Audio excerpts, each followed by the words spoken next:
الصلاة والسلام عليك يا رسول الله وعلى آلك وأصحابك يا حبيب الله. الصلاة والسلام عليك يا نبي الله وعلى آلك وأصحابك يا نور الله. درود پاک پڑھنے کے بے شمار فضائل و برکات ہیں.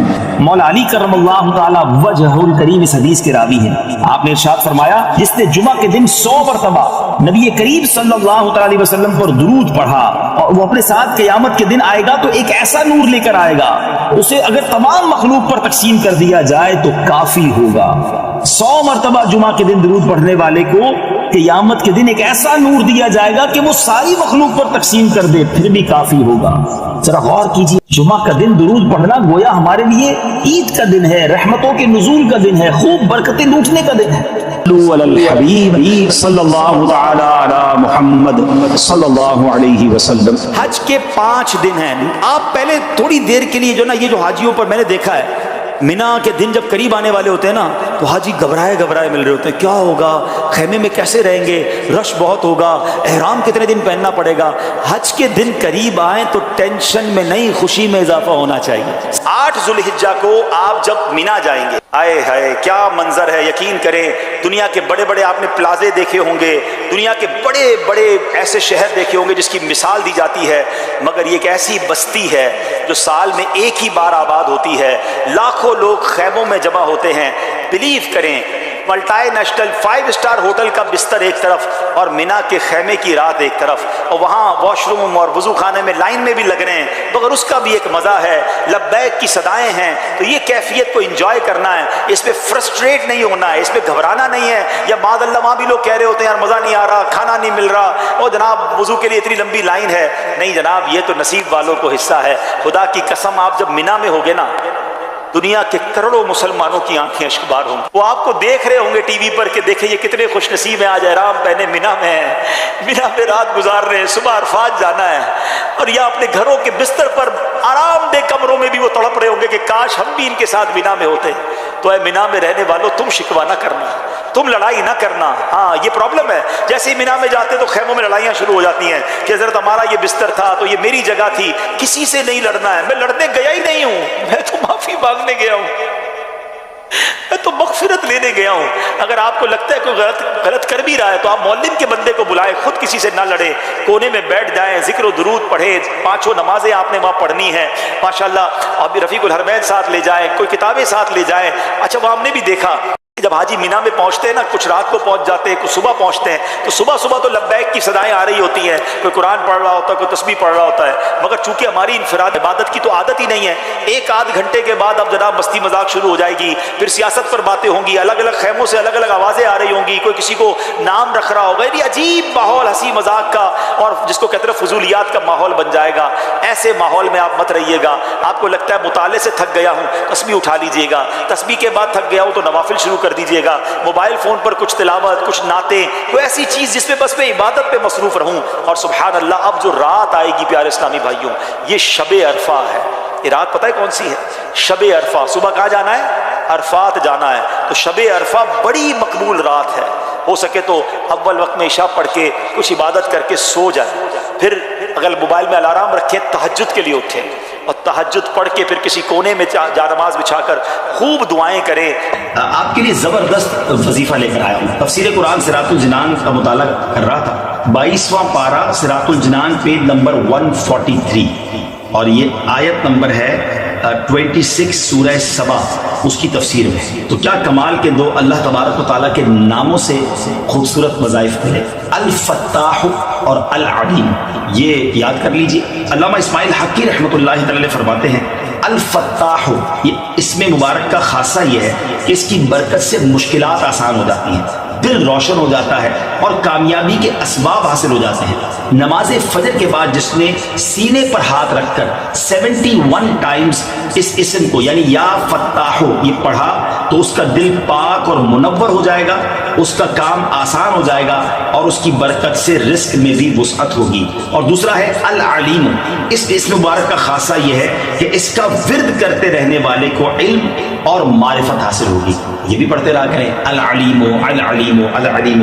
اللہ تعالیٰ مجھے اور آپ کو اپنے ناموں کا اور اپنا ذکر کرنے کی توفیق عطا فرمائے۔ صلو علی الحبیب صلی اللہ تعالی علی محمد صلی اللہ علیہ وسلم۔ تو جہاں فرض نمازیں پڑھنی ہے اور اگر قربانی واجب ہے تو ضرور کیجئے۔ اچھا، یہ آج کل بڑی عجیب عجیب لاجکس نکالنے والے بتانے والے بتا رہے ہوتے ہیں کہ جناب قربانی اتنی ساری ہوتی ہے، اس کی بجائے کسی غریب کا بھلا کر دیا جائے۔ ان کو شاید پتہ ہی نہیں ہے کہ قربانی کی وجہ سے غریبوں کا کتنا بڑا بھلا ہوتا ہے۔ ویسے تو سوشل میڈیا پہ ہمارے بڑے تفصیلی کلپس موجود ہیں۔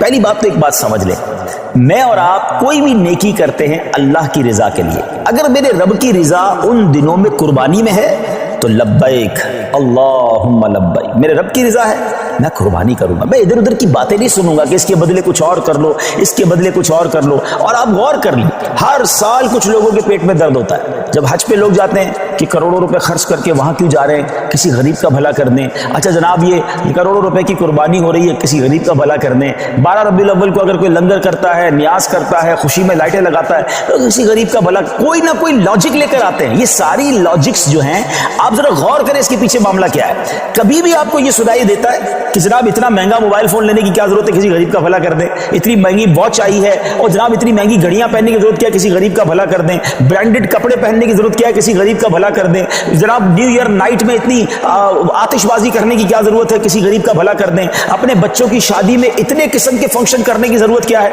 نہیں، آپ کہیں نہیں سنیں گے۔ سارے غریب یاد آئیں گے کہ جب اللہ کی عبادت کی طرف مسلمان رجوع کرتے ہیں، جب ان کا شوق بڑھتا ہے کہ رب کی بارگاہ میں قربانی پیش کرے، خرچ کرے، اپنی جان کی قربانی پیش کرے، وقت دے، تو there is something wrong۔ اس باٹم ان ہارٹ میں کچھ گڑبڑ ہے، سمجھیے بات کی۔ اب میں آپ کو بتاتا ہوں، جس کو بہت زیادہ اس بات کی فکر ہے کہ غریبوں کا بھلا ہو جائے، یہ قربانی سبحان اللہ، یہ ایک ایسا شاندار فریضہ ہے اور ایسی خوبصورت یوں سمجھے کہ تہوار ہے، اسلامی تہوار ہے کہ جس کی برکت سے لاکھوں نہیں کروڑوں غریبوں کا بھلا ہوتا ہے فرام دا ڈے ون۔ اچھا، صرف پاکستان کی مثال لے لیں، ویسے ہمارے جتنے یہ جو تیسری دنیا کے بڑے صغیر کے ملک کہلاتے ہیں، جب بہت قربانی ہوتی ہے، پاکستان ہو گیا، ہندوستان ہو گیا، بنگلہ دیش، جہاں بھی غریب ممالک ہیں، مجھے بتائیے قربانی کے جانور آتے کہاں سے؟ 90% جانور وہ لوگ لے کر آتے ہیں جو اپنے گھروں میں، اپنے گاؤں گوٹھوں میں ان جانور کو پالتے ہیں، غریب لوگ ہوتے ہیں اور پورا سال پالتے ہیں تاکہ قربانی کے دنوں میں بیچیں گے تو اس سے ہمیں پیسے ملیں گے۔ تو ان لاکھوں کروڑوں غریبوں کا بھلا ہوتا ہے جب قربانی ہوتی ہے۔ اچھا، بزنس کا ماڈیول کیا ہے؟ What is the way to boost your business اور یور اکانومی؟ اس کا طریقہ یہ کہ ایک بندے کی جیب سے پیسہ نکلے اور وہ مختلف لوگوں کی جیبوں میں چلا جائے، امیر کی جیب سے پیسہ نکلے، غریب کی جیب میں چلا جائے۔ تو اب وہ غربا، وہ محنت مزدوری کرنے والے گاؤں گوٹ کے ولیجرز، وہ گاؤں گوٹ کے رہنے والے جانور لے کر شہروں میں آتے ہیں اور جناب اب امیر آدمی، سب سے پہلی بات بہت بڑا ٹینشن ریلیز آپ کا یہ کر دیتا ہوں کہ احرام آپ نے 5 دن نہیں، صرف 2.25 دن باندھنا ہے، صرف 2.25 دن کا احرام ہے۔ 1.5 دن تو پہلی عمرے میں باندھ لیا تھا آپ نے، پھر کائی کی ٹینشن ہے؟ پہلی میں نے کہہ دیا احرام فرینڈلی ہو جاؤ، اور حج میں میکسیمم 2.5 دن کا احرام ہے، کوئی 5 دن کا احرام نہیں ہے، ٹھیک ہے؟ تو آدھا ٹینشن تو ویسے ریلیز ہو گیا ہوگا۔ اب آ جاؤ حج کے 5 دن کیا کیا ہے؟ 8 ذوالحجہ، 9 ذوالحجہ، 10 ذوالحجہ، 11 اور 12، ٹھیک ہے؟ یہ 5 دن حج کے جو اہم مناسک ہیں وہ اس کے اندر ہیں۔ 8 کو ہم نے کہاں جانا ہے؟ انشاءاللہ مینا جانا ہے۔ کہاں جائیں گے؟ ظہر کی نماز سے پہلے مینا پہنچ جائیں اور 5 نمازیں مینا میں پڑھنی ہیں، ظہر، عصر، مغرب، عشاء اور فجر۔ فجر پڑھیں گے وہ کون سا دن ہو جائے گا؟ ویری گڈ، کون سا دن ہو جائے گا؟ 9 کا دن۔ 8 کی ظہر سے لے کر 9 کی فجر تک ہم نے مینا میں رہنا ہے، 5 نمازیں پڑھنا مینا میں سنت ہے۔ اب 9 کی فجر کے بعد یاد رکھیے گا، حج کا crucial day, most important day of Hajj, جس کو وقوف عرفہ اور جس کو یہ کہیں کہ وہ رکن اعظم ہے حج کا، اس کے بغیر حج ہی نہیں ہو سکتا، اور وہ ہے عرفات کا دن۔ اور اب یہ دن آ گیا ہے 9 ذوالحجہ، یہ یوم عرفہ کہلاتا ہے۔ اب حاجی کو جانا ہے عرفات کے میدان میں۔ جو 9 ذوالحجہ کا دن ہے وہ پورا دن ہم نے کہاں گزارنا ہے؟ عرفات میں۔ یہ خاص دن ہے، جیسے ہی ظہر کا وقت شروع ہوگا، سبحان اللہ، ظہر کا وقت شروع ہوا اور جتنے لوگ وہاں پر عرفات میں موجود ہیں احرام کی نیت کے ساتھ، وہ سارے کے سارے حاجی ہو گئے۔ ہاں، ایک ایک لمحہ بھی کسی نے ظہر کا وقت شروع ہونے کے بعد سے لے کر اگلے دن صبح صادق سے پہلے پہلے عرفات میں گزار لیا وہ حاجی ہو گیا۔ ہاں لیکن جو صبح چلا گیا ہے یا ظہر کے وقت سے پہلے گیا یا ظہر کے بعد بھی گیا، وہ غروب آفتاب سے پہلے باہر نہیں نکل سکتا۔ یہ بڑا مسئلہ ہے کہ بعض اوقات ہوتا یہ کہ دوپہر 3-4 بجے سے بعض خیمے والے کہتے چلو بھائی مزدلفہ چلنا ہے، نہیں، مغرب کا وقت ہو گیا اب آپ آ جائیں گے مزدلفہ۔ یہ جو رات ہے، اللہ اکبر، بعض علماء فرماتے